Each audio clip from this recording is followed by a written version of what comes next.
నేను ప్రాంగణంలో ఒంటరిగా పిండి రుబ్బుతున్నాను. అప్పుడే ఒక్కసారిగా ప్రకాశమైన కాంతి ఆ చోటు మొత్తాన్ని నింపేసింది. భయపడకు మరియా, నీవు దేవుని కృప పొందితివి. నీవు గర్భవతివై సర్వోన్నతుని కుమారుని కందువు. ఆయనకు యేసు అని పేరు పెట్టుదువు. పరిశుద్ధాత్మ నీ మీదికి వచ్చును. సర్వోన్నతుని శక్తి నిన్ను కమ్ముకొనును. ఆ శిశువు పరిశుద్ధుడైయుండును. ఇది ఎలా సాధ్యం? నాకు నిశ్చితార్థం మాత్రమే అయింది, ఇంకా వివాహం కాలేదు. నీ బంధువు ఎలిజబెత్ కూడా తన వృద్ధాప్యంలో గర్భం దాల్చింది. గొడ్రాలని పిలువబడిన ఆమె ఇప్పుడు 6వ నెలలో ఉంది. దేవునికి అసాధ్యమైనది ఏదీ లేదు.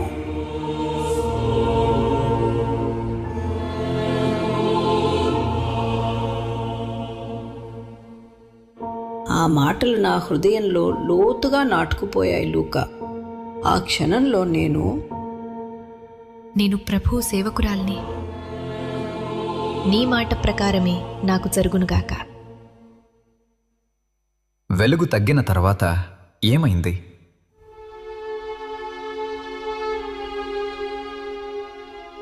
రోజులు గడిచే కొద్దీ నా శరీరంలో ఏదో మారుతున్నట్లు నాకు అనిపించింది.